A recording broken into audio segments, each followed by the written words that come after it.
Make some noise for...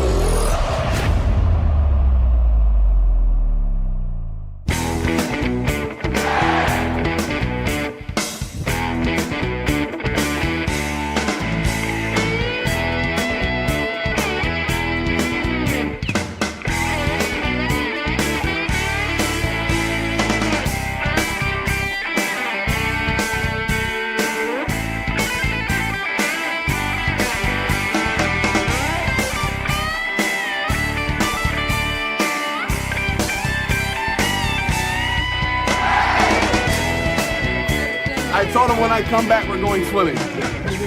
So, tell everybody thank you for them. Скажи, дякую. Дякую. Не, английский. Thank you. Thank you, thank you, что? Very much. Еще раз. Thank you very much. Thank you very much. Thank you, guys.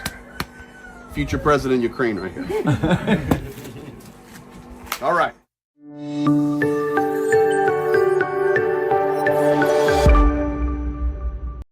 Greetings, everyone, and welcome tonight to the update. 4:33 in the evening, late afternoon here in the East Coast of the United States. Late night there in Ukraine. I can tell you right now, as we get going, I'll show it to you.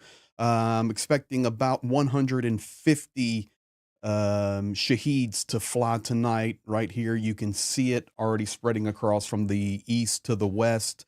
If you wonder if you look at the Kyiv region right here in the middle and you say, well, why is there a black spot in the middle? It's because the drones are flying in the Kyiv region, but not over the Kyiv city. But that'll be read soon enough.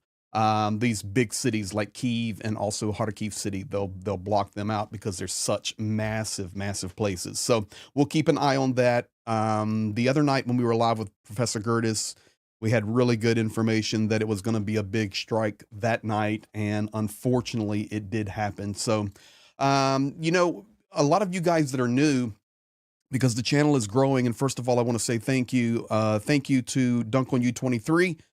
He's not much else to say for $20 super chat, but Slava Ukraini is the best thing we can say. And I'm telling you guys, tonight we're going to be talking about a lot of crazy things. In fact, I'm all over the board.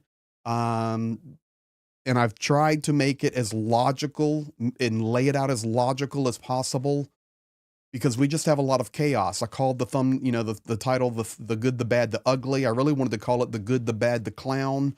And let's just talk about it. Let's chat about it. Dunk on You also, thank you for gifting those 10 memberships.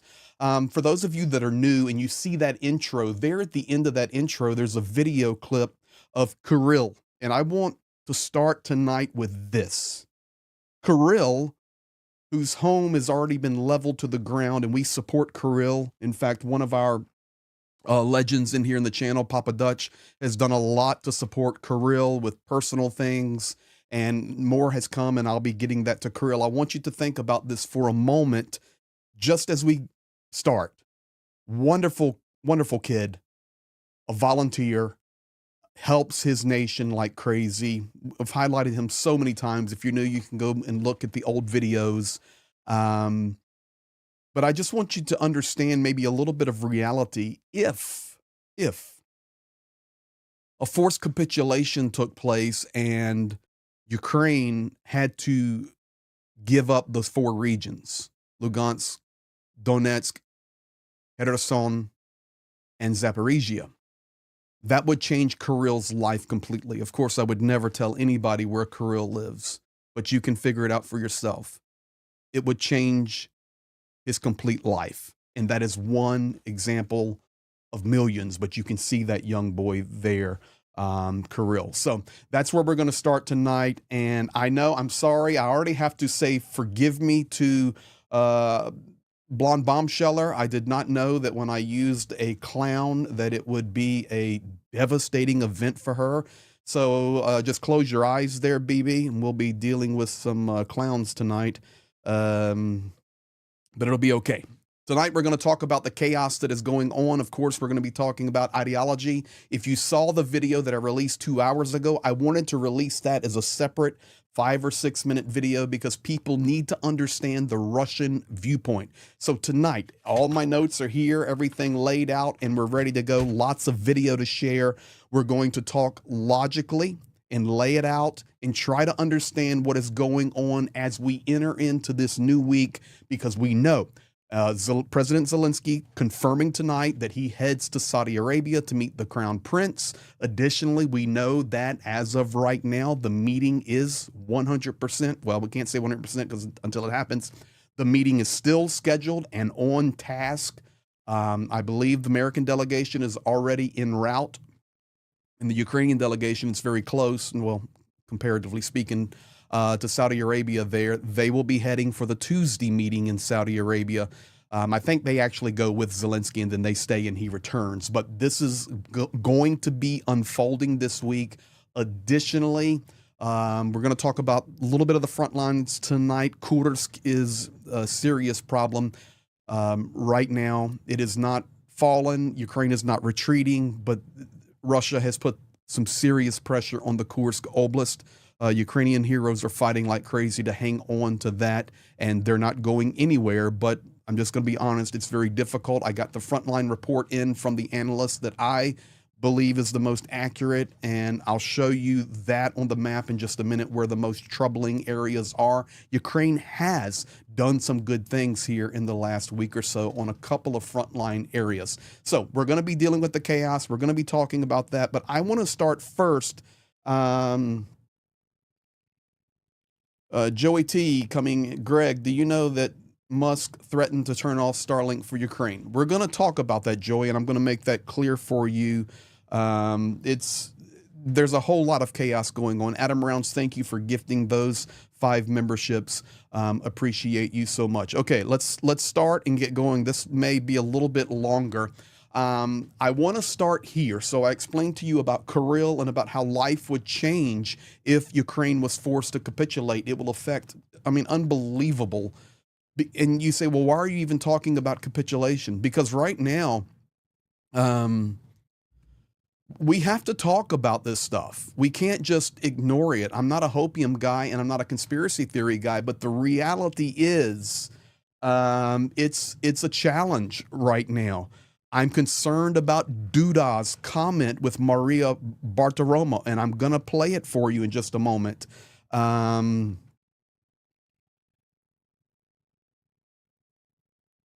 want to throw this up there real quick. Purple Gerbil, Canadian 20. I admire your courage to present the truth. Slava Ukraini. Thank you for that, Purple Gerbil. I really appreciate that. It's hard sometimes. It's hard sometimes because, I'm 30 years working in Russia, 27 years working in Ukraine, and all the time we spend on the front line helping the soldiers and helping people, we just have these relationships and we get the true story, and they're not fighting. I'm going to show you everything tonight. So I'm all over the board, but just stick with me. I'm going to lay it out for you the best I possibly can. So we talked about Kirill. Now we're going to talk about there is no concept of ideology. So Trump does not understand Russia, period. The White House does not understand Russia, period. In fact, I would say this. There is a report coming out now, or there was a news article released. Do you guys know that J.D. Vance's brother fought on the front lines in Ukraine for 2 years? And he's just returned now, January 2025, finished his service, and he's just, I don't want to quote it right now, but just in disbelief that he was not even asked by his brother. I'm probably going to do a standalone video on this because I don't want to get it wrong. But in general, it just came out and I was reading it right before I went live.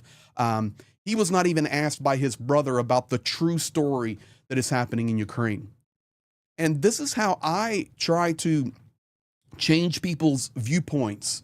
Those that are on the far right, that MAGA world that understands nothing about the reality of Ukraine, at least I can have a conversation with them and try to show that by experience, by firsthand witness, the reality of what's going on, and we fight our battles. So that's what we're all doing, fighting our battles, fighting for truth. But I can tell you the Trump administration and I mean all of them right now, they have no concept of Russia.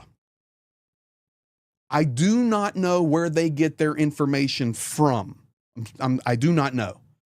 But it is the wrong source. I played this video earlier. If you've already watched this video, hang with me because I want to give some comment on it. No concept of the ideology. This was Skabeeva, and talking about, just pay attention to exactly what they say here. Absolutely, we support everything. I really like how Donald Trump is behaving so far, but we understand he's pressuring Kiev and soon plans to pressure Moscow. We'll see how it goes. There could be international problems. He won't supply weapons and will impose sanctions. We've never seen anything like it, so what do we do now? It's not that simple. There may be another approach, but we must get our way. They argue the sanctions only work 30%, but if Russia is squeezed, as stated by the U.S. Treasury Secretary Beeson, a Trump team member, they don't need or want a Russian victory and don't even need us as allies. Well, except for Lukashenko, he's not just an ally. He's practically one of us, a close friend. As for the others, who needs them? No one really needs our victory but us. So whatever they say, we'll keep going. You know, as Keith Kalloch, his advisor, said about Stalingrad, the Russians lost 70,000 but still got up and fought. They attacked the Germans and won the war. But he doesn't know it wasn't just 70,000.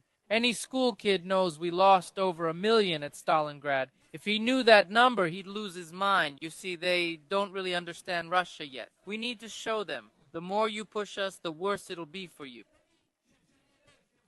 The more you push us, the Absolutely, worse it'll be for you. we support everything. And they just do not understand Russia. Okay, so I'm willing to, this is good. This is really good. So let me back up a step. Let me back up a step because I'm seeing some really good comments in the chat, and there's many along the same lines. So let me just use this comment. Greg, that's where you're wrong. They do understand. They know the concept, and they are evil. VD Hertz, thank you for that comment. Not offended by the caps there. Those words need to be capitalized, and there are other narratives in there that's the same. Okay, so with that said, I can go with that. I can go with that. Then if we go with the concept that they do understand what is going on, then they are complicit in the evil. So is that what we're saying? If we go with the narrative that no, they do understand, they understand exactly what Russia is, they understand exactly what Russia is doing, then you're saying, and not you, VD, or I think that was your name on the chat there. Yeah, VD Hertz, and others. You realize then we're saying that the United States and whoever else falls in that category, and I don't want to say the United States only, these leaders that are doing this are complicit, meaning they're for it. That's what we're saying. Okay. That's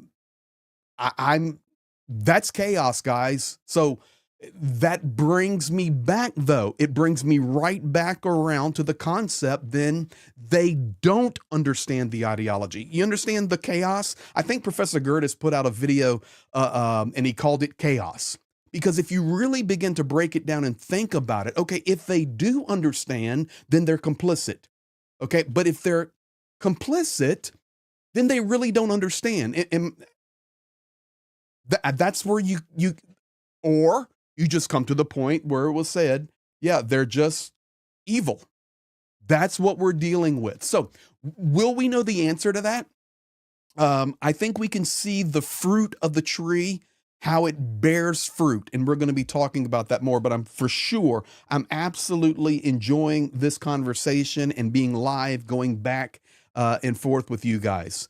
It's really, really good because you have one of two things. They're either complicit, because it's like when the talking heads there, and they are the approved talking, I call them the propagandists,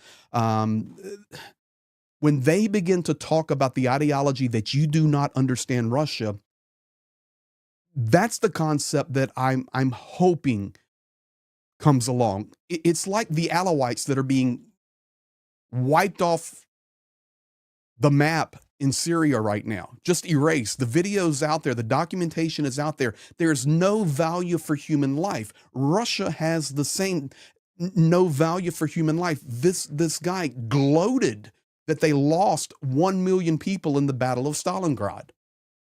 I mean, Stalin killed more people than Hitler. We all know that. They gloat in this. It's a historical fact. They're all evil. Hitler's evil. Stalin was evil. Putin is evil. And right now, as you say, we can look at the behavior of Donald Trump, and I'm sorry for those out there that get angry at me because I am a conservative. The behavior is evil. That's all that's to it. If J.D. Vance will not listen to his own brother, the proof's in the pudding. Their decision has been made. So, yeah, Lenin was evil too. Thank you. All right, so that's where we start with no concept of the ideology. Now, let's go to some good news because we've got good, bad, and the ugly. Thank you, France. This is coming in from Sebastien Lecornu. Vive la France. Defense Minister. I may have pronounced his name wrong. I'm poor at French. Lecornu. We will speed up the transfer to Ukraine of the oldest equipment of our armies, AMX 10RC tanks, armored front vehicles, and continue to mobilize the interest of frozen Russian assets, 195 million euros this year to deliver 155 millimeter shells and ASM gliding bombs, which armed the Ukraine Mirage 2000s. Mark Bisque here coming in, and there's others. I'll get to you. Send. Thank you for that, Mark and Elena. Canadian 27.99. The more Putin feasts on blood, the more his appetite and boldness grows. And I heard that it was Vance's cousin, not brother. Thank you. It may be cousin. Thank you for that, Mark. I just read the article quickly. Actually, I can verify it, so I'm not going anywhere. We're gonna. I can verify it. Cousin, you are correct. Nate Vance. He fought with the Da Vinci Wolves. Jania and I have helped the Da Vinci Wolves. It is his cousin. Thank you for that correction. But the bottom line is this. It's like I was watching the television program 1923. Really good program, by the way. And the brother is fighting in Africa after World War I, Spencer. And if some of you seen the program, you know what it is. And he's actually a hunter protecting people on safaris. And it's in 1920s. And he's a very good hunter with the weapon. And he basically said in one of the early episodes, a lion came in and he says, listen, once a lion gets the taste of blood, of humans, it never goes back. So it's kind of similar to what you're saying there, I believe, Mark Bisque. So thank you.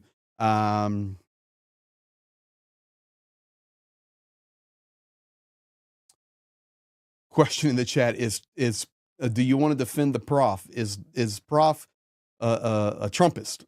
Prof can defend himself, but I can tell you prof is not a Trumpist. And I know a lot of people don't want to believe that, but he's really not a Trumpist. But prof can defend himself. He's a big boy. So thank you, France. We'll start there. Additionally, thank you, Germany. I think this is actually, and I know the Germans in here can confirm it, it's the Deal Defense. Germany will triple the supply of missiles and air defense systems to Ukraine. This is confirmed by Umarov. So this leads into the chaos we're talking about. And it's good chaos. Like Trump wanting to pull out, and you're going to hear this stuff in just a few moments, abandon, walk away.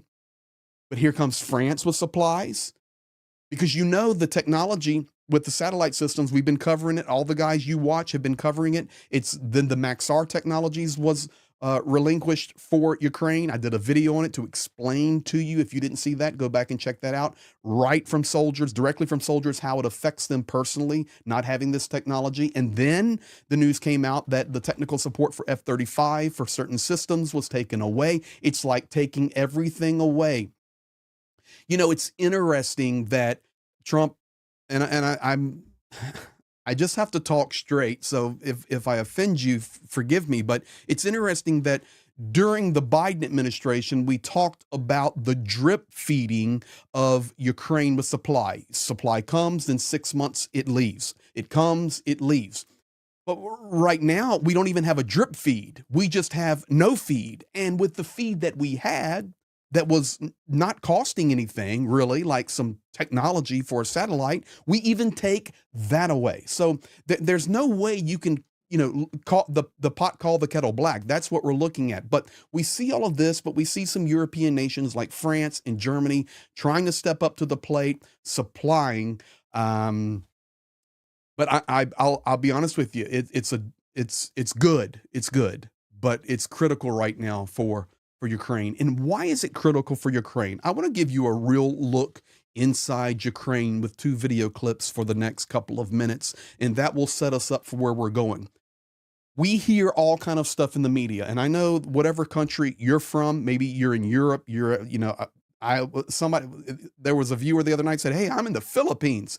Great, thank you. And we have our Aussie friends and our Kiwi friends there in New Zealand and all throughout the U.S., North America, South America, wherever you're from. Thank you. And I know a lot of Ukrainians are in here as well. Thank you for being here and thank you for watching. But I want to give you real understanding because the media is going to tell you completely different things.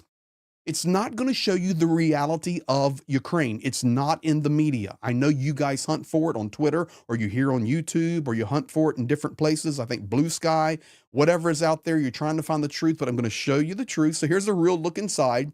Here's soldiers. Every one of these guys, I know personally, work hand in hand with them. Hand in hand. And these soldiers represent, I can tell you right now, different parts of the front lines from Kherson all the way to Sumy, all the way to Kursk. The whole front line is represented here. We keep our finger on the pulse of what's going on. So let's listen to what the true story is. And the true story is Zelensky puts out these videos and others about once a week, giving a report on the reality of Ukraine. And tonight I want to share it with you. I want to share with you a real look inside over the last couple of days, what has happened, the devastation inside Ukraine.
So there you have it, guys. This is. I really like how Donald Trump is. Wrong button. This is reality, the devastation that is happening. So then how can one say, how can Trump say, I know Putin, he wants to end this thing? How can you say that? I'm just asking a question. How can you say that? That is this week 158 of the full-scale invasion. How can you say so many guys, those are civilian targets. Civilian targets. In fact, I've got breaking news right now that the United States, you ready for, this is why it's so nice to be live. Right now, the United States and Russia have joint requested a UN Security Council meeting on the genocide that is unfolding in Syria. Okay? Now listen, it's bad. In fact, I was going to put some information out about Syria. I do a lot of work with Israel, have a lot of good friends there, and it's bad. It's bad in Syria with the terroristic regime that has taken over Syria again, and the genocide that is happening against the Alawites and the Christians and certain sects of Islam. So Russia and the United States joint requesting, come on, man, are you serious? Joint requesting a Security Council meeting on the atrocities in Syria. Did you just see the atrocities? How about kick Russia out, close the UN because it's worthless, and let's fix this thing? That's the best thing that we could have. Jim Smith, Tarkov Gamer, yo, welcome to new crew member. Thank you. Paul Goebel, I got you.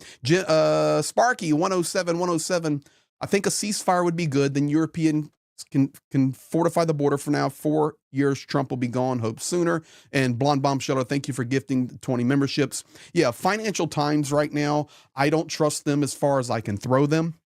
But they are putting out the article right now that they have information that Ukraine would want a ceasefire on long-range strikes and on sea activity. So please understand, that does not mean a ceasefire on the front line, which is 1,500 kilometers long, where 99.9% of the death and the destruction unfolds. So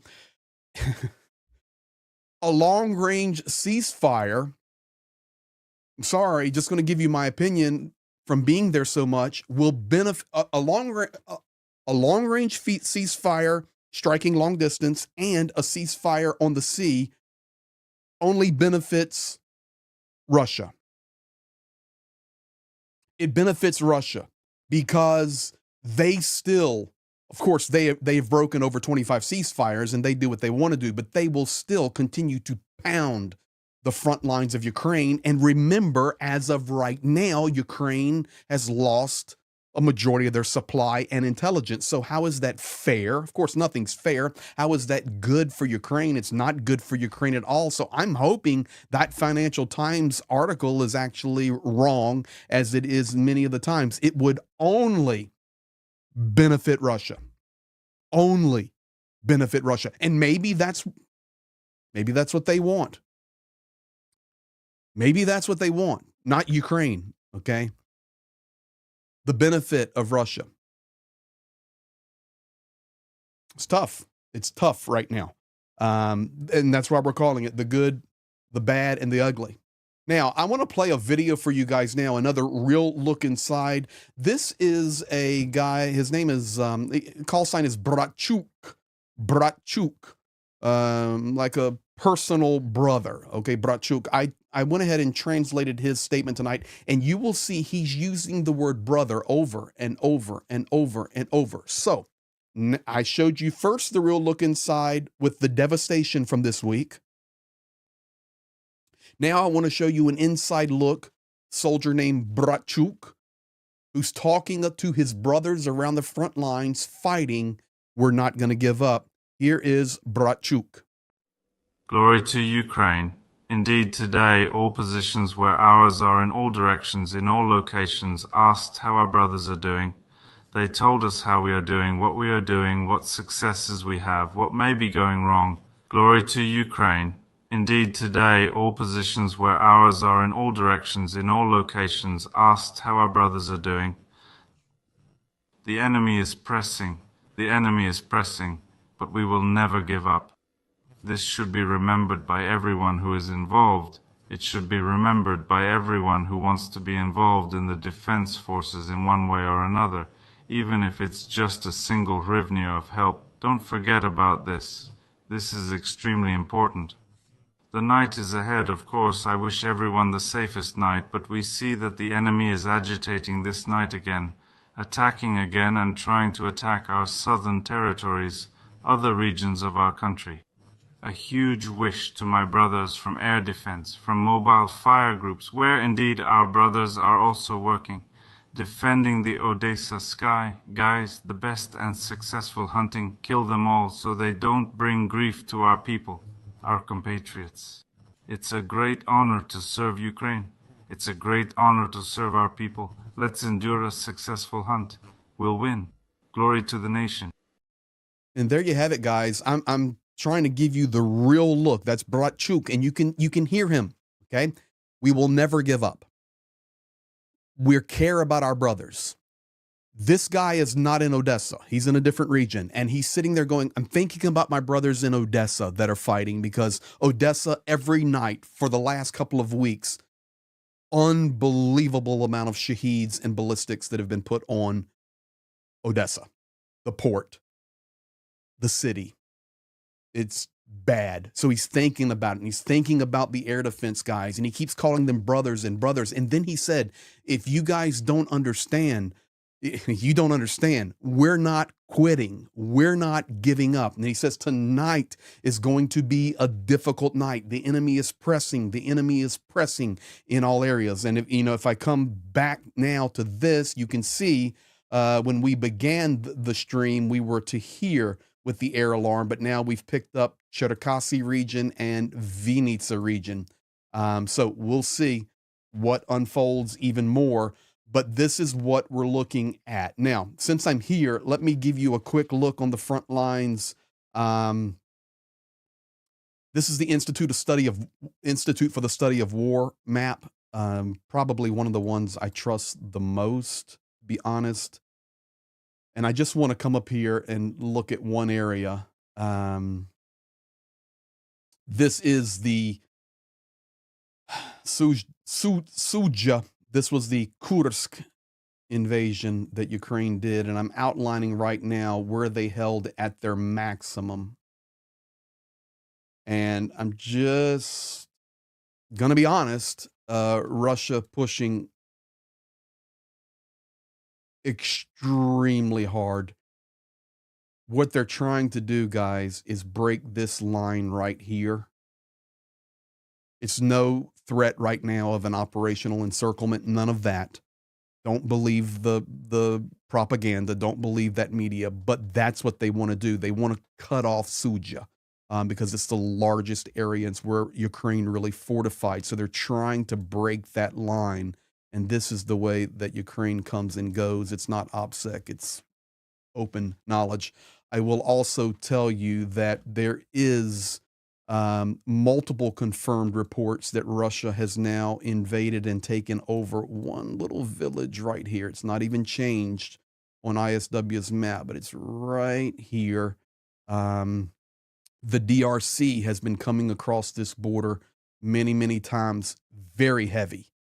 But now they've actually picked up just a little piece here. Nothing huge. Ukraine will push them out, but I'm just telling you, this is what they're doing. And if they do, and they're able to hold on that, now their boots are on the Sumy Oblast. But, the Sumy is not on their constitution. It just continues to validate that this evil wants all of Ukraine.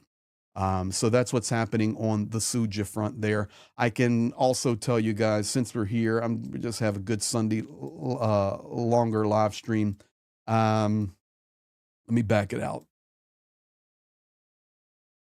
These colors here are where some of the heavy deposits of rare earth metals are. And I can just tell you that you can see a lot of these are in the occupied territories. A lot of the very valuable rare earth deposits. But then you have a lot of rare earth deposits that are just behind the front lines here. And this is where, Trump believes that if we come up with this agreement and we get into this rare earth, that if we begin to put American and European companies here, well, of course, that's the security guarantee you need, because Russia would never dare bomb an American-owned building or partnership. Well, that's baloney, because I've walked over destroyed American buildings, destroyed European buildings already in this war. Leveled to the ground. American companies have been all over this East for decades. European companies, the offices and buildings are leveled to the ground like rubble, but nobody talks about it. Nobody tells the truth. Unfortunate. We tell the truth, and a lot of our partners tell the truth. But that's really where I want to stay right there. I can tell you right now, if you're wondering, Ukraine has been pushing hard back at Pokrovsk, which is down in this region here. But Russia is holding on to, I need to make that a little bigger for you guys. Right there's better.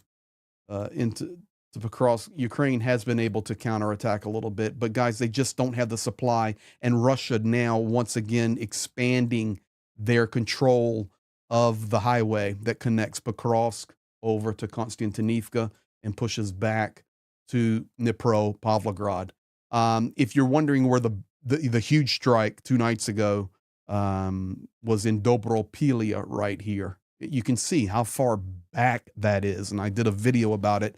For us to drive from Pokrovsk right now and to get into Dobropilia, because there's only certain roads, it's 45 minutes to an hour because of traffic, and yeah, it's military traffic, and then destroyed roads and bad conditions. If you're wondering how long it takes to get from Konstantinivka to Dobropilia, about an hour and 15 minutes. So you can see how far back Russia is just leveling.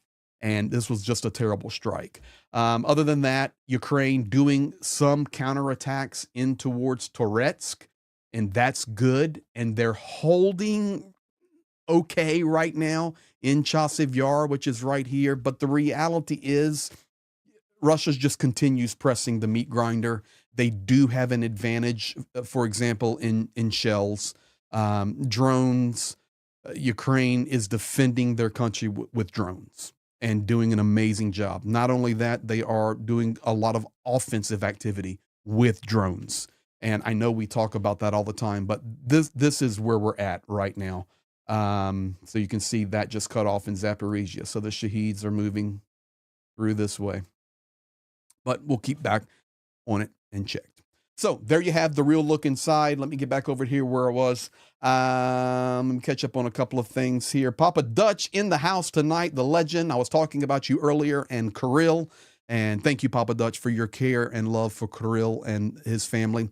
How about an underwater ceasefire? The Russian assets that are sunk will have no choice but to honor that agreement. And that's spot on. That's about the only ones that will honor it. Renegade Chungus. This was coordinated attack between Russia and U.S. Very interesting. What are you referring back to? Because I was talking about a couple of topics there, Renegade. Upchuck 313, welcome to crew member. FO and crew member. Ukrainians fight for their mothers, wives, and daughters. That is the truth. And that's what many just do not understand right now. Thank you guys for understanding it. Now, let's get into some other things, because I know you want to...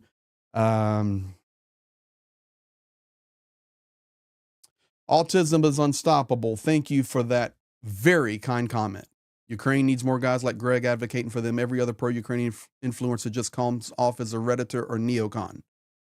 There are some good ones out there. I've been blessed. I can't help it that the war came to the nation that I've spent my life working in. $10 from Michelle Marr. We must stand strong for Ukraine. Thank you for that.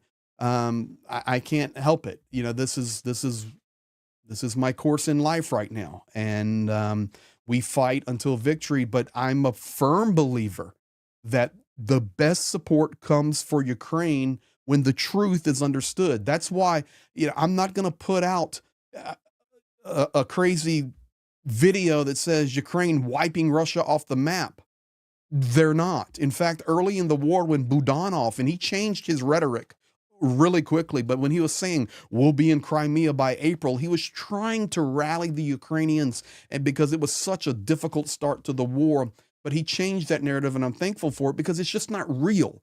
Truth wins. Light wins. If you take a room that is full of complete, absolute darkness and light one match, it will light up that entire room. And the darkness and the evil that is pervading out of the Kremlin and honestly coming out of the White House right now, we need to strike matches. I know you'll say, well, strike a match and burn it down. No, I'm saying strike a match and light it up. Let's light up the truth, because only the truth wins. That's it. I'm a firm believer only the truth wins. Foing, thank you for gifting the 50 gifted memberships there. Linda H. gifting 5 memberships. Papa Dutch coming in again. Thank you, Papa. It's isn't just Ukraine being destroyed. America has also been poisoned and badly damaged by other means. And I think right there, Papa Dutch, he can come out with some incredible musings and meanderings that are quite, they're like revelation. But I'm telling you right now, Papa, that's probably one of your best statements ever.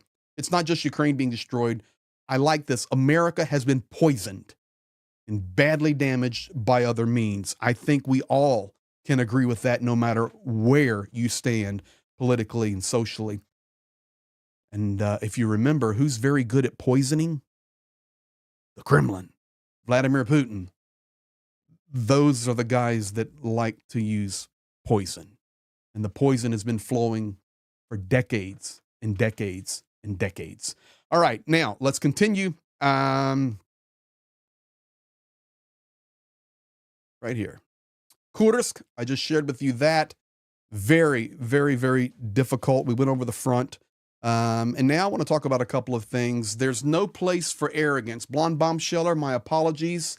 And for anyone else in there. Oh, and I just saw North Korea going through the chat. Listen to me right now. North Korea confirmed today brought in 13,000. Russia brought in 13,000 more North Korean boots on the ground. Everybody think about that for a moment. We know that at least 4,000 boots of the initial deployment of North Koreans was either killed or wounded, whatever the numbers were, captured, run away, retrained because they were afraid of drones. That's a good question there. They exist. I'm going to get that for you in just a second. So 13,000, I just saw it going by in the chat over there, 13,000 additional North Korean troops coming in, and really they're supporting that Kursk push back on Ukraine. So that is true. Actually, Bombi 1138 saying it's actually a World War III right now. Absolutely. In multiple formats. You have economic World War III. You have social World War III. You have a military World War III. We're seeing it happen, and there are multiple fronts, and it's just going to continue. I mean, when this tariff war, tariff on, tariff off, tariff on, tariff off, tariff increased, tariff decreased. It's a war. It's an economic, destabilizing war. It is a war of good versus evil. It's just the bottom line. 522, they exist. Why has the higher morality evangelist base, evangelical base, not turned on Trump? Seriously, MAGA is MAGA, not the same, correct? Greg, thank you for that question. And I will now answer that. And I know a lot of my evangelical Christian brothers and sisters will be watching this. And I will just tell them the truth. I am absolutely disgusted by the behavior of the evangelical church in America and other places around the world, but specifically America for the question, I'm bold enough to say it, that literally worships Donald Trump as their savior, and they believe that he is the second coming of Jesus. And what it has done, it has created an American nationalistic movement where Trump has been elevated to deity status, kingship status. And ladies and gentlemen, I remind you that it is nationalistic movements in its roots that turns into evil empires. It was a nationalistic movement in Germany that ended up with Adolf Hitler trying to and almost accomplishing devastating the entire world. This is what is happening, but they're so blinded by the narrative. And I'm bold enough to stand up here and say it as a Christian, as a conservative. I don't hide behind that. This is not my Christianity. This is not my conservatism. This is pure evil. And a lot. I don't know the percentage, so I want to tell you the truth. They have absolutely sucked down the Kool-Aid that Trump is Jesus. It's a disaster. It's a disaster for their testimony. It's a disaster for their work. Why would I want to worship a created being? I do not worship Donald Trump. He is not the savior of the world. In my opinion, I know Johnny Pierce disagrees with me. Jesus is the savior of the world. And you can believe whatever you want to believe, and that's fine. That's your right. We're humans, and we have a right to different viewpoints. That's just how I view it. But I don't hammer it down your throat. I stand against the evil that is poisoned the church, specifically the American church, into believing that Donald Trump is the prophetic savior of the world. You people are clueless. Don't ask me those questions. I'm going to have a Johnny Pierce rant. And actually, there's a lot that support me.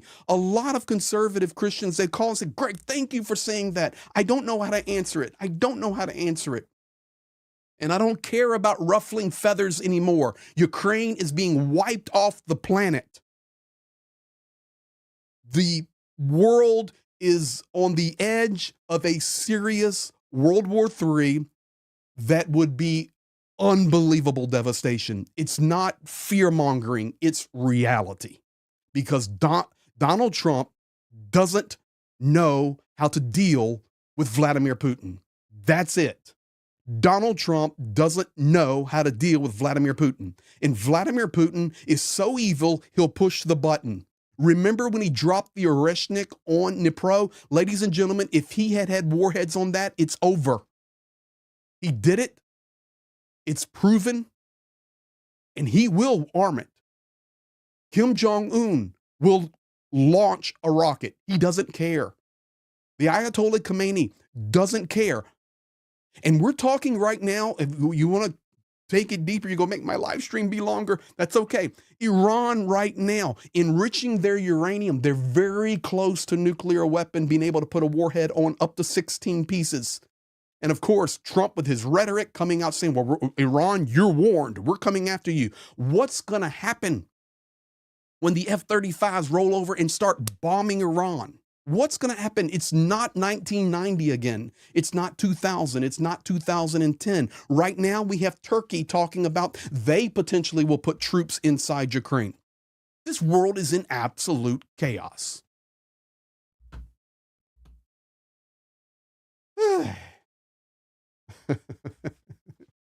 You asked the question, you know they exist. Upchuck, thank you for the $20 super chat. Cube Fund, that's our Sugar Cube Fund for protection for soldiers. Renegade Chungus, it's no coincidence that intel sharing was cut out of Russia.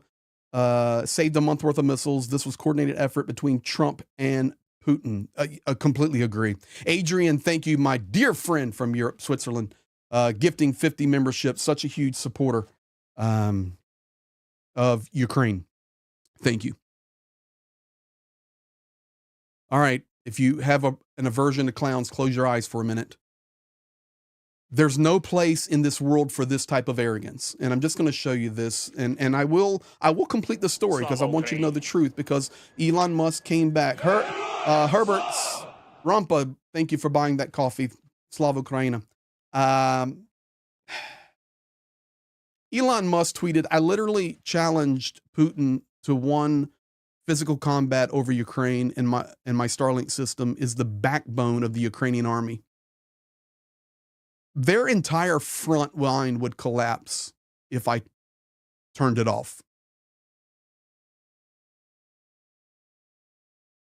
Do you think that's power hungry? I mean, so that one man, one human being, the Ukrainian front line would collapse if I turned it off. First of all, it would be devastating for Ukraine. But sir, you're mistaken, because Ukraine is already working on backup systems. Ukraine has other means of communications. Yes, Starlink is vitally important. I use Starlink in Ukraine. But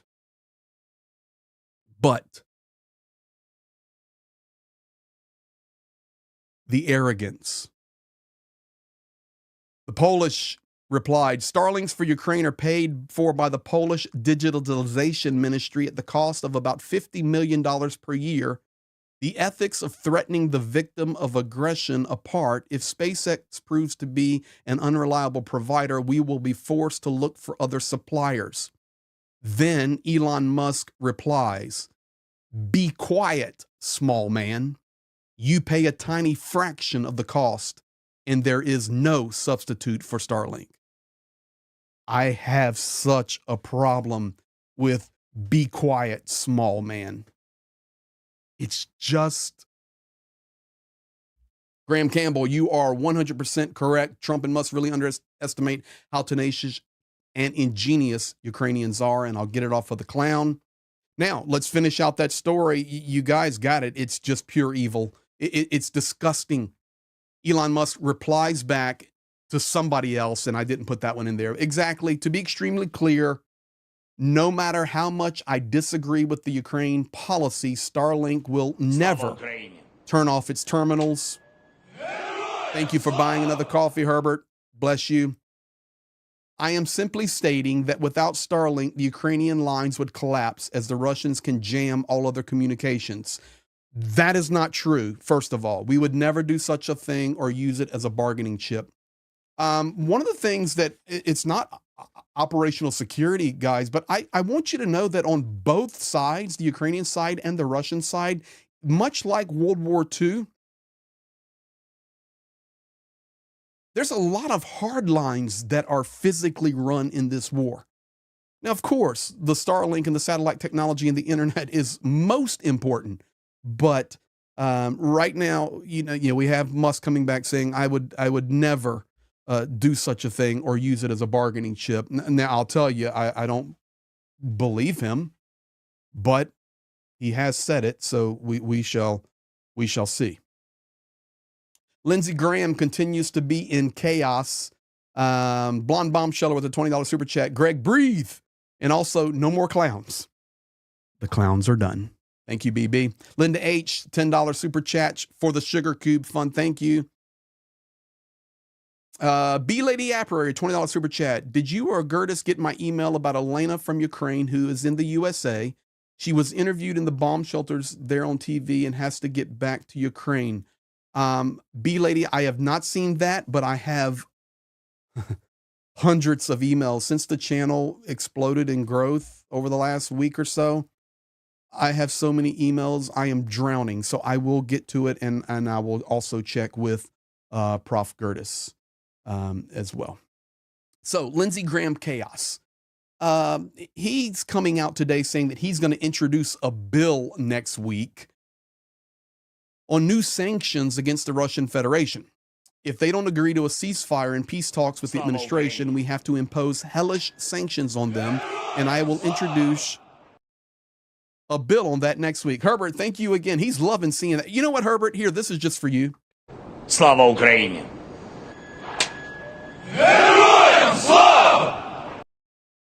There you go. Thank you for that. And F Oink, yeah, brother, let me tell you something. It's crazy what happens sometimes.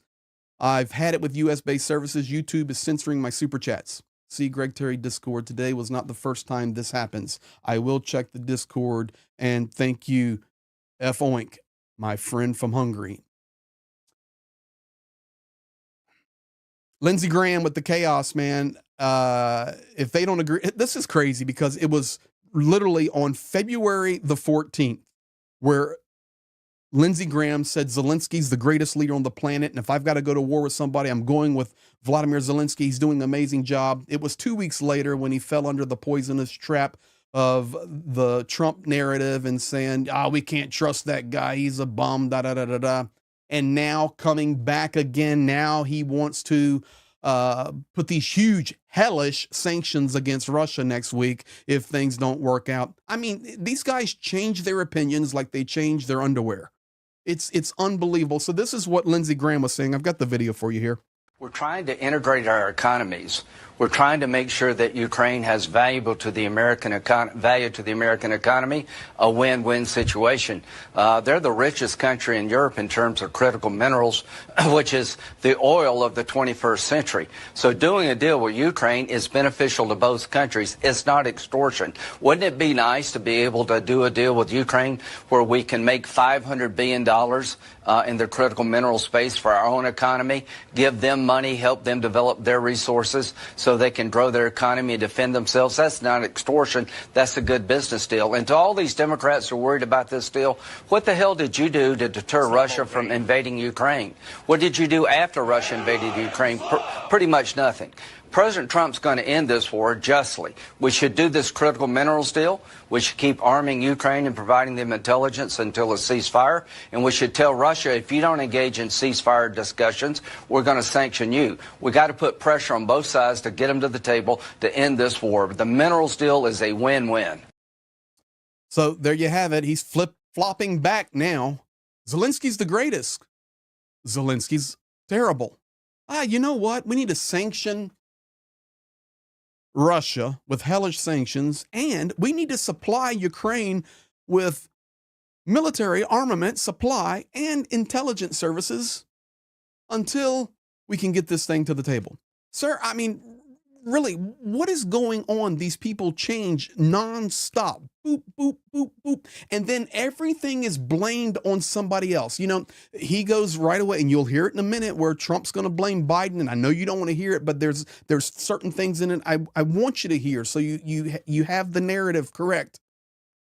All people do now is blame other people. Okay? Joe Biden, which I'm not a fan of, is not in the office. So we can't now be blaming backwards. I mean, you can, because that's what's happening. The reality is, to be quite honest, since the Trump administration has come into power, the support for Ukraine has went down the toilet. And I know, to be fair, during the Biden administration, supply would come, supply would leave. Supply would come, supply would leave. I get it. It's a fact. It's reality. But see, we now have more than just a supply issue not coming into Ukraine. Now we have a narrative issue. You see, in the previous administration, you didn't have to fight the narrative issue because still, even though there were struggles, there was disagreements on how to supply, how much to supply, and of course, 350 billion worth was never supplied. All of those, the narrative never changed that America will stand with Ukraine. The narrative never changed. I mean, even Joe Biden called Vladimir Putin a butcher. I think that was the word he used a year and a half ago. A butcher. Or it was a derogatory term. Trump calls him his friend. And yes, I'm a little frustrated tonight. I'm watching the chat. It's because we're really coming to a head here in this war. We really are. And you can, but the blaming back and forth, blame back and forth and back and forth. I'm going to do a bill. I'm against them. I'm for them. There's no place for it. There's absolutely no place for it. Now, how about this one changing? Mike Johnson's statement coming out. Zelensky has radically changed his position on the minerals agreement for the better.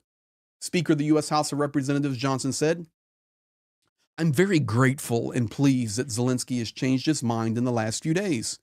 He's actually apologized for all of this. And he said, oh, no, we still want this deal. This is, I mean, Prof. Gertis had it the best. When his video title was Chaos. And that's how it's just crazy. 207 Trading Post, South China, Maine, member 1 month. Geroim Slava, thank you.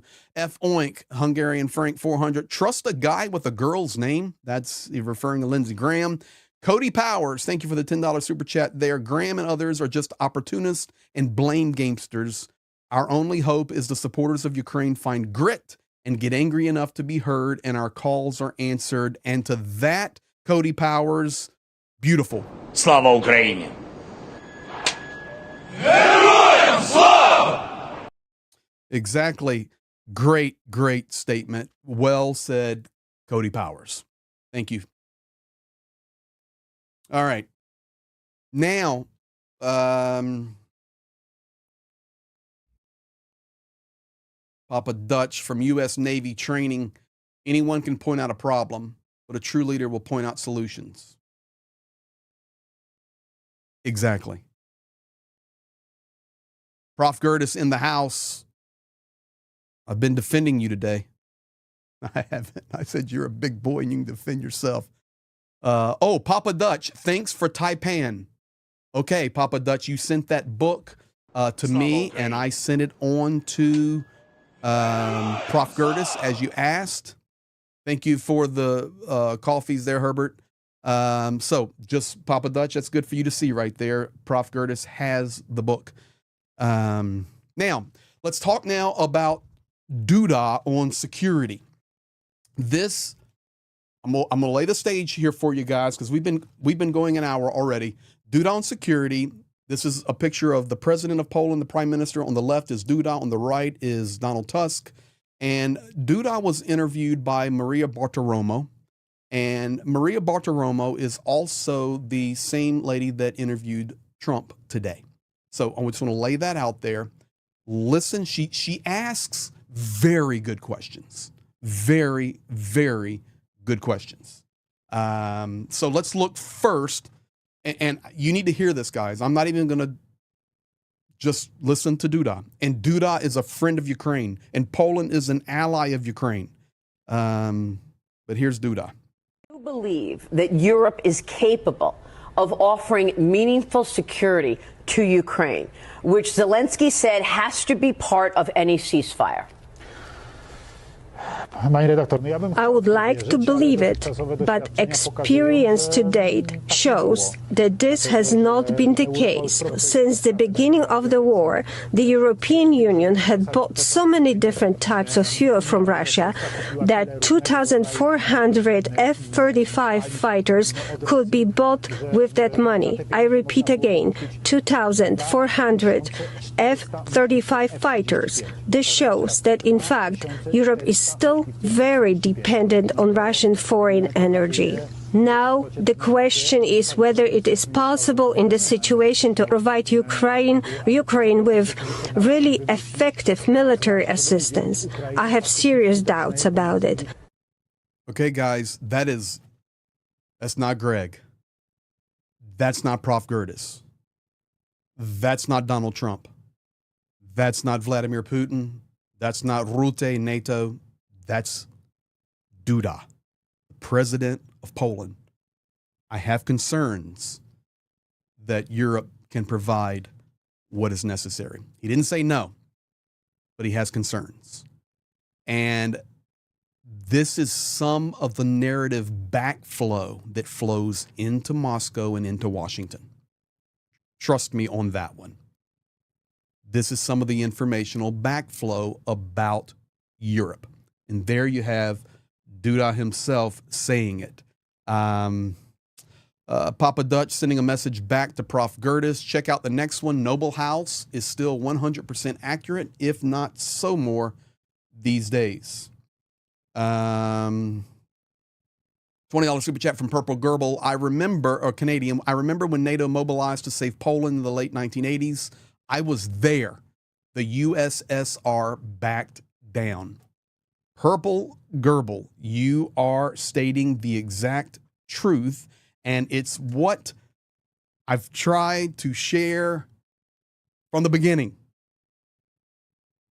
It's just experiential. It's just experiential in this culture, whether it's Russian, Ukrainian. You have to be strong. That's it. If you show weakness, you're out. That is why the USSR fell in 89, 90, 91. The CIS was developed. Sovereignty came to nations. Latvia, Lithuania, Estonia today, free members of the European Union. Others trapped still in this evil web. Ukraine trying to break out. But strength must be shown. There's no other option. That is why we must stand with Ukraine, number one. Number two, we do everything economically that we can do. That's fine, but it will never back Russia down. Economic sanctions will never, ever back Russia down. They'll actually gloat that they can somehow find a way to circumvent and defeat the sanctions, and they will gloat about it, and they will use it to grandstand and to bring glory to that Russian empire. Oh, they're sanctioning us, but we're so strong and we're so wealthy and we're so resourceful and we have so many partners. But ultimately, my dear friends listening right now, Russia must be defeated from the inside. That evil regime must implode. That is where the victory has to come. If you hit the like button, Greg will sing the Ukrainian national anthem. I think Professor Gertis is doing the dishes right now and sniffing the dawn. That's where we're at. And there was some really good comments in here coming so fast, and I thank you guys for all of those. Dunk on you, Adrian. Dunk on you. They're pushing me the information. Pyrocurt, dunk on you, BB. They're working all behind the scenes. Thank you to the mod team. Adrian asking, how can these people live with themselves? That's a great question. I really don't know, and I know you're talking about policymakers and those that are in the decision-making processes for what is happening for Ukraine. How can they live with themselves? I have no idea. I have no idea how you can lay your head down on a pillow at night knowing. I don't know. Jesse Renico, how are we supposed to trust America after all this betrayal? I can tell you right now, and thank you for that question. I can tell you right now that it's beginning to become a problem. So I'm just going to tell you straight. Ukrainian army right now is disappointed with America. But please do not misunderstand that. Americans have helped a lot. Europeans and this many nations. Don't misunderstand what I'm saying here. And it's not about supply so much, because Ukraine has dealt with supply and lack of supply. Thank you for that, Life Coach Eagle Coffee. Ukraine can deal with the supply and lack of supply. They're ingenious. They find ways to win.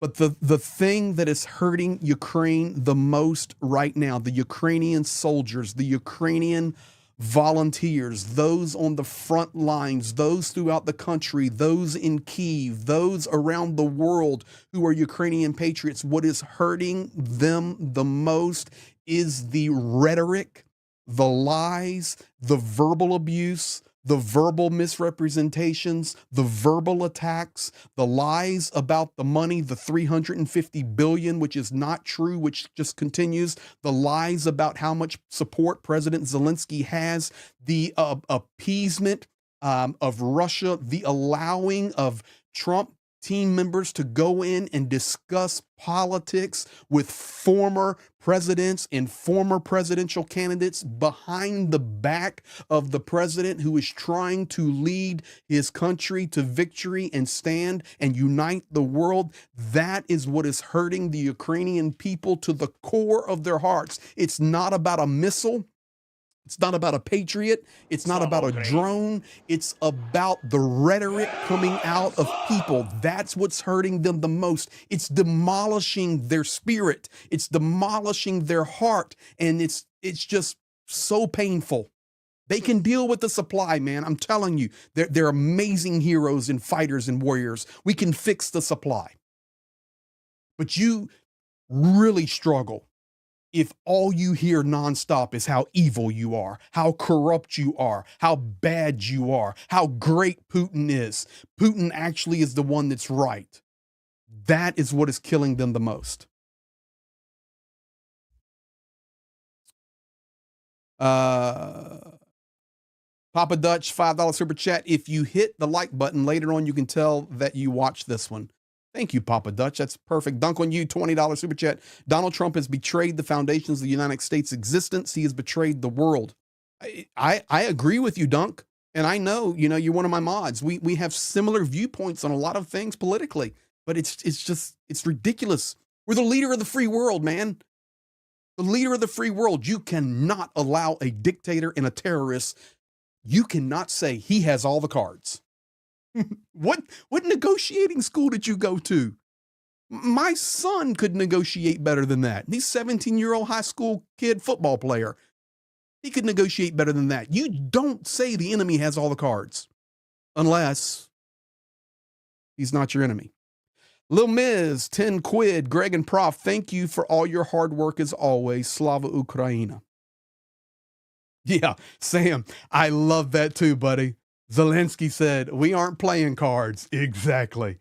It's unbelievable. Unbelievable. All right, okay, guys, I'm sorry now. You're probably all going to bail on me, but I want you to hear this now because you need to hear it so you understand. Okay, so we see what Duda says. All right, this is a clip taken from his Sunday morning with Maria Bartiromo. Look at the title there, the lower third. I've been tougher on Russia than anybody.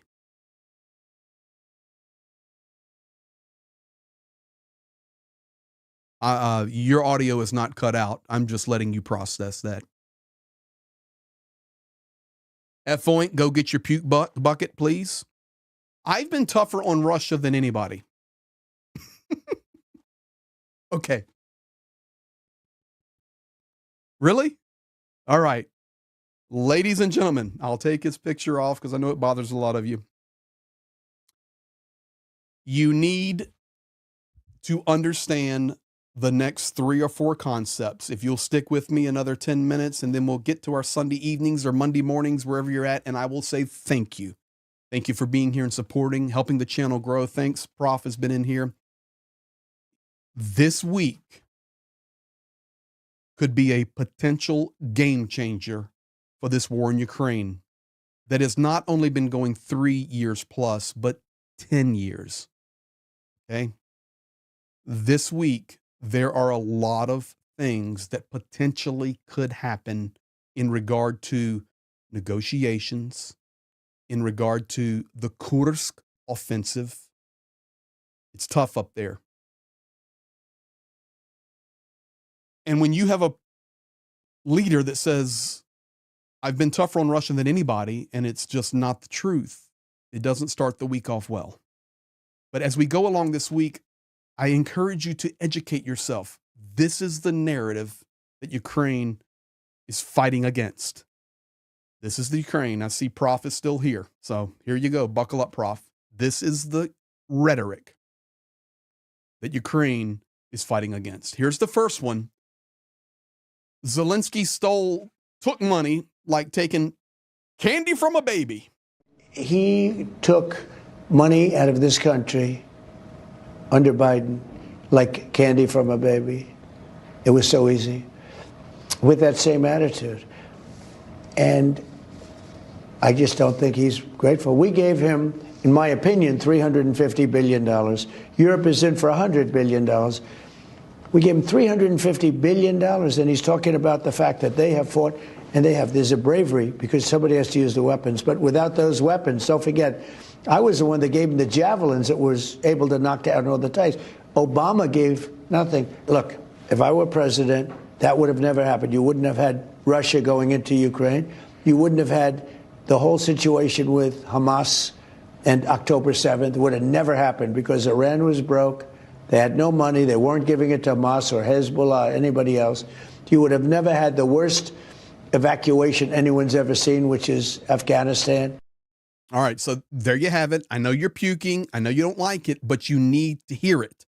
You need to understand because you cannot fight the narrative. So everybody says, okay, fight the narrative.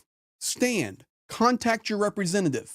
Prof. Curtis has a video out. How to write the White House. How we do what we can do, whether it's in the United States, of course, or in your nation, wherever you live. We do what we can do. And that's what we do. But how can you do it effectively if you do not know the narrative? This is why I'm such a proponent of translating things out of the Ukrainian or out of the Russian on videos every day so you can understand what they're saying. And then I try to help you get the meaning behind it with the cultural. You know, it's like this statement here. It's like taking candy from a baby, okay? That is a derogatory statement in American English. I don't know about English in other parts of the world, but it's a statement that is derogatory. It means that you are a thief, okay? Oh yeah, that was so easy. It's like taking candy from a baby. It's a derogatory statement. And there's 3 or 4 absolute misstatements here. He took money out of this country. Stop. He did not take money out of this country. It's over. Rest of the statements, irrelevant. Zelensky did not take money out of this country. What did he do? Ride up in an armored Brinks truck and load it up at Fort Knox and put it on a ship and drive it to Ukraine? He did not take money. Period. There was congressional approval. There was presidential drawdowns. He did not put a gun to anybody's, oh, I can't say that on YouTube. He did not forcefully take anything. It's a lie. Sorry. All right, so that's the first one. This is why I want you to hear it. I'm helping empower you to fight on social media, to fight, to write the letters, because now you understand the narrative. Here. He took money out of this country. No, he didn't. Under Biden, like candy from a baby. Derogatory statement. It was so easy. So easy. With that same attitude. And I just don't think he's grateful. We gave him. I don't think he's grateful.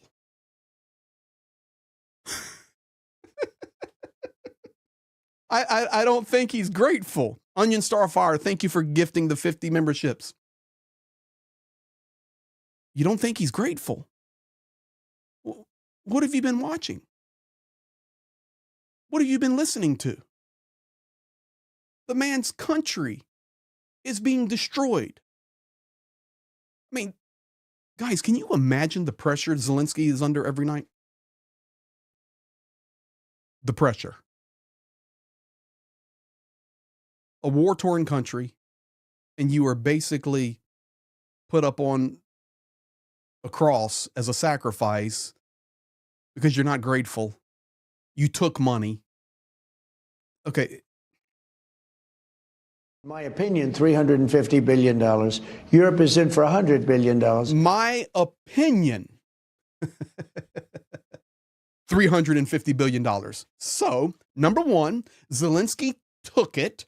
Number two, he's not grateful. And guys, you heard it there. It is documented on YouTube. You can come back, share this video, share this clip, put it right at the time. And it is my opinion that it's $350 billion. Okay, that's not how it works, Mr. Trump. You should have a report on your desk. It could be in a PDF file or it could be some other way. You know, okay, we have documentation from the Treasury Department, or we have documentation from Ukrainian customs. In fact, when Zelensky was defending himself, he said right there in the Oval Office, are you kidding me? We have documentation of everything that comes across that border, and it is computerized, it is digitized, and we can show it to you. But it's $350 billion. That's my opinion. Okay, here you go. Biden should have never put up $350 billion. He should have equalized with Europe. All he had to do is say, you got to stay even with us. They're in for 100. We're in for 350. How does that? And we have an ocean in between us, right? We're not. Biden did not put up $350 billion. I'm not a Biden supporter. I'm not a Biden fan, but I will stand for what is true. Biden did not put up $350 billion. Period. End of story. The danger that they are in much greater danger, if you call it danger. He should have never done that. You know, the other thing with Europe that bothers me, they've given Russia more money by far for buying their oil than they put into Ukraine. So they're paying all this money to Russia, and we're in there for $350 billion. Okay, let's be honest about that. Yes, EU was spending massive amounts of money early in the war. But sir, they can't just go disconnect from the system that they've been connected to for decades and decades. It takes time. And the EU, I will defend them right now against you because they have been disconnecting.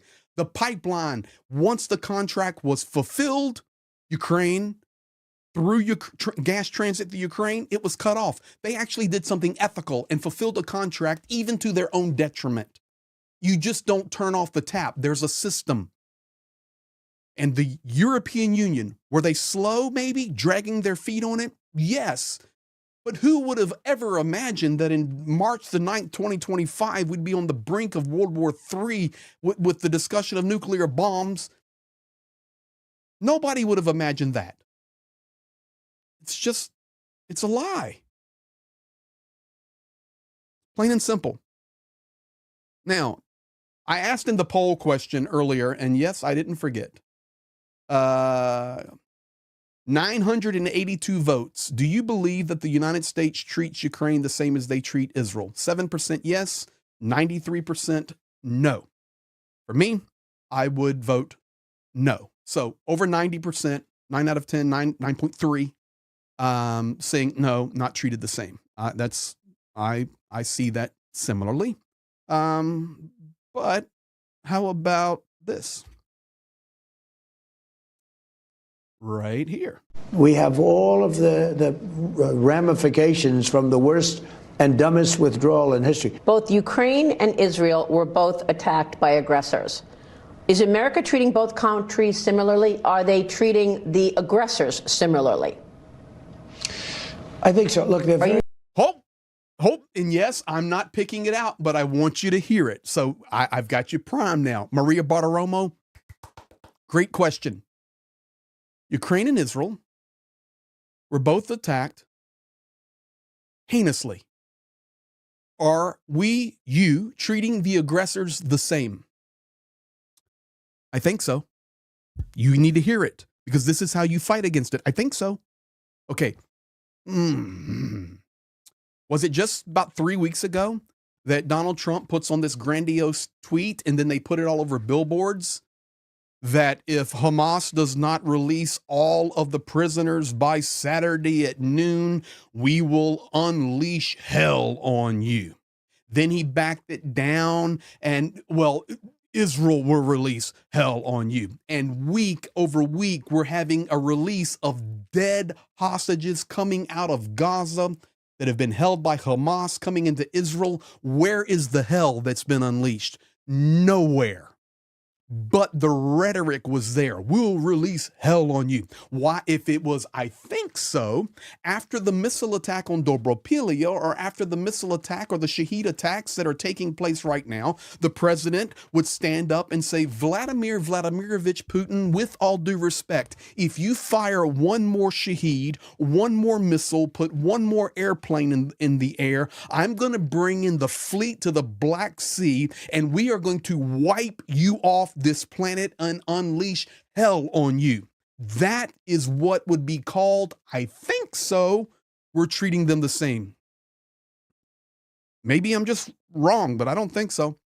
Listen to it again, and I'm stopping there. We have all of the ramifications from the worst and dumbest withdrawal in history. Both Ukraine and Israel were both attacked by aggressors. Is America treating both countries similarly? Are they treating the aggressors similarly? I think so. Look, are you favoring one over the other? They're very different places, okay? Very, very different. You're talking about different levels of power. You're talking about different parts of the world. The Middle East has been under attack forever. Different parts of the world. Sir, I've flown from Kyiv to Tel Aviv. Very short flight. It's actually, Israel's right here. Syria, Turkey, Black Sea, Crimea, Ukraine. It's actually very close. The United States and Ukraine's in a different part of the world. And the United States and Israel's in a different part of the world. But Israel and Ukraine are in the same part of the world. On the same time zone. Very, very close. Woo! I'm trying to help you guys. Now, here's her big question. And then I'm going to show you something about China and we'll sign off. Thank you guys. This has been an incredible live stream. Let me catch this here.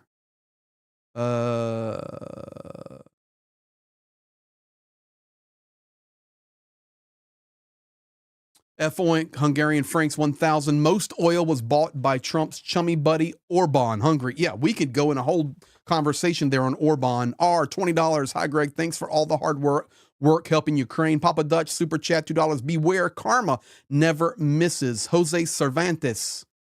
Welcome to you, Jose. $4.99 super chat. I was born and raised in the U.S., and I'm disgusted by the Trump and Putin garbage. Agreed. F-Oink. Hungarian francs. Hungary in the house big. Trump is not exactly known for his thinking capabilities. That's true.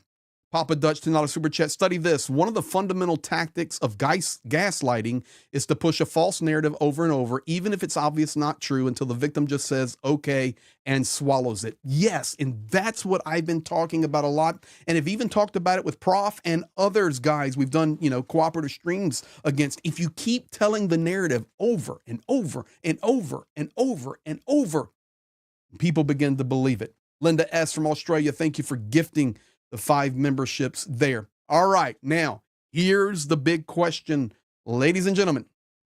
The big question right here. It is coming.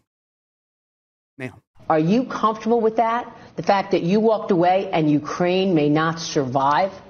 Well, it may not survive anyway, but, we have some weaknesses with Russia. It takes two. Look, it was not going to happen, that war, and it happened. So now we're stuck with this mess. Okay, I'm going to play that again for you in just a second. All right? You need to hear it. You need to really hear that answer. Because it's telling you what he's thinking. And I know in the chat he can't think, he doesn't, whatever. I get it. He's still the president of the United States. And that is why I'm doing this live stream tonight, and it's long. We're now almost 2 hours, because this week could be really game changing. And I do not try to be like prophetic in my videos and say, oh yeah, well, Ukraine's going to take that city. I've learned, don't do that. I just want to report honestly, factually, culturally, socially, and tell you what is happening, maybe even as it is happening. That's okay. And I'm telling you right now, this week, this mineral deal, I have some trepidation on the mineral deal. Listen again. Are you comfortable with that? The fact that you walked away and Ukraine may not survive? Well, it may not survive anyway, but, It may not survive anyway. Really? Have some weaknesses with Russia. It takes two. Look. Oh, we've had some weaknesses with Russia, and it takes two. $5 from Al Yorkie. Hello, my friend Al Yorkie. Ask Trump if he knows where Putin has put all of the kidnapped children. Ukrainian mothers want their babies back. You know what, guys? Okay, I'm going to do something for you. I was going to voice this over. Al Yorkie, just leave that right there. Yes, I can keep my mind where it needs to be. Okay. Okay, you need to see this. You talking about a completely related but topic that's not discussed at all is the children, is the stolen children. And they gloat about it. Okay, I've got this video. It's on Gerashenko, but I like getting the videos and then voicing them over for you. But this one's not voiced over; it's subtitled. But I'll play it for you, and I'll read the words. So basically, Trump is meeting with ladies, And a lot of these were mothers of slain soldiers in the SVO, in the war. And they talk about their humanitarian trips where they've went to the Kherson region, or they went to the Zaporizhia region, or Donetsk or Lugansk, and they're doing humanitarian aid work. You guys, this is unbelievable what you're getting ready to see. So thank you for putting that super chat in there. I was going to do this later, but we'll do it right now. You're not going to believe it. You have to see it to believe it. Here we go. Самой первой нашей гуманитарной поездки в Херсонскую область мы там нашли свою дочку. All right, let me start it again. All right, so I'll read it. It's too. Here we go. Let's do it again. So you know the backstory. Here we go. During our first humanitarian trip to the Kherson region, we found our daughter there. Now she's already with our family. For now, she's under our guardianship. We're working on it, but for us, she's our little sunshine, you know? Our sunshine. How old is she? Oh, she's 4 years old, and a great piece of happiness has come to our family. I'll do that one more time for you guys. And the text is right. I speak Russian, so I'm actually making it even better for you. Here we go. It was during our first humanitarian trip to the Kherson region. That's where we found our daughter. She's already with our family. She's under our guardianship. And we're working on it, the papers. But she's our little sunshine, you know? Well, how old is she?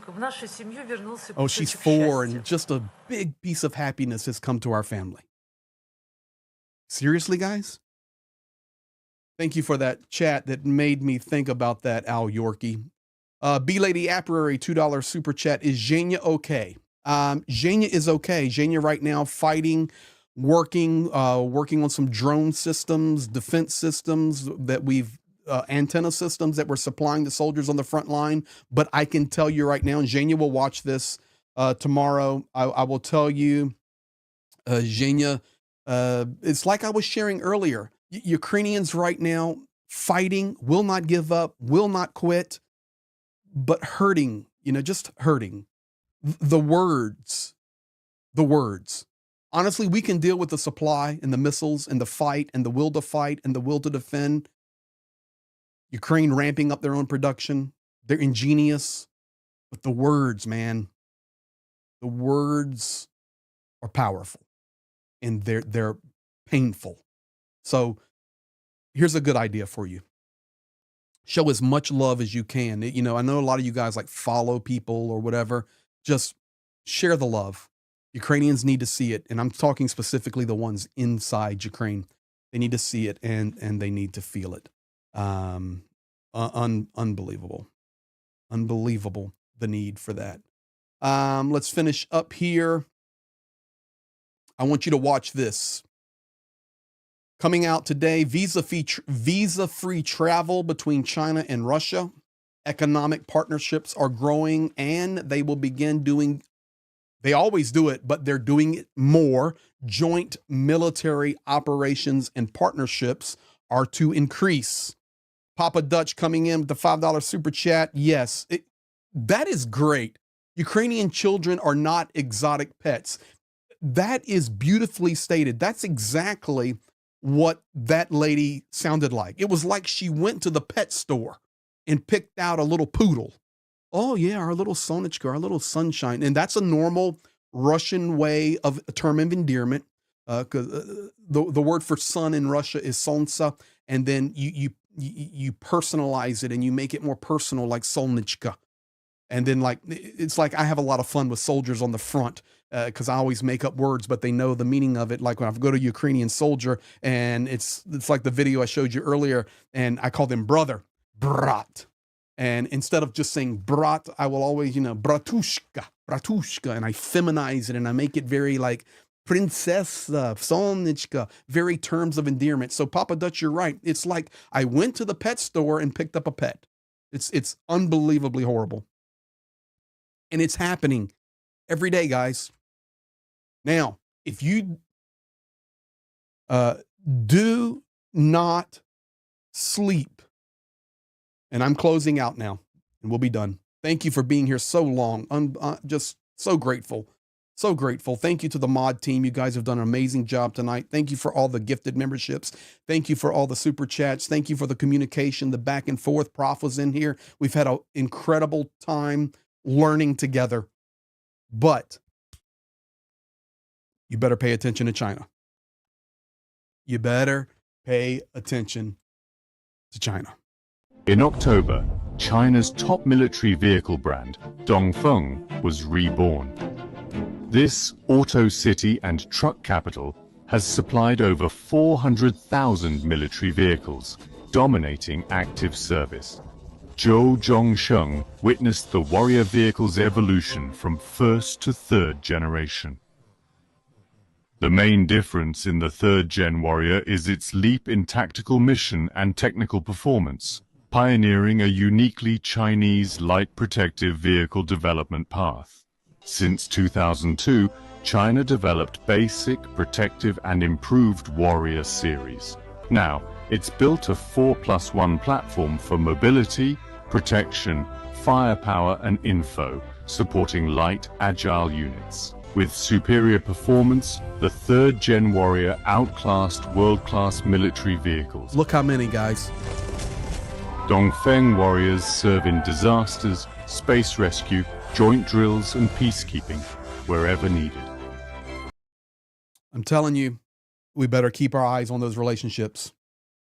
Papa Dutch $2 super chat. What year was it we sold the Hummer to China? Exactly. Guys, it's just reality.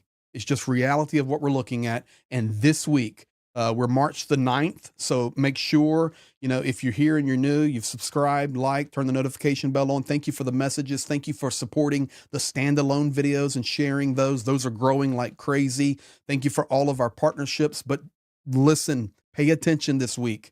There's a lot going to happen this week, and make sure you're getting your source and your information from a clean source, a reliable source, a source that you trust. And we have a lot of good partners. Prof was in here. I have tons of other partners. I don't want to start calling them because I don't want to leave anybody out. But you guys know the pro-UA community that does a phenomenal job standing with Ukraine. But right now, it's just expanding even beyond Ukraine. And it's going to continue. We live in a geopolitical nightmare of chaos. I want to say thank you. Thank you for being here. Thank you for supporting. Thank you for commenting. Thank you for liking, subscribing, all of those things. And most importantly, thank you for standing for Ukraine, and huge shout out to the moderators. You guys do an amazing job.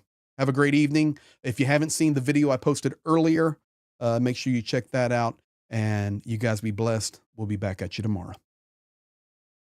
Слава Україні!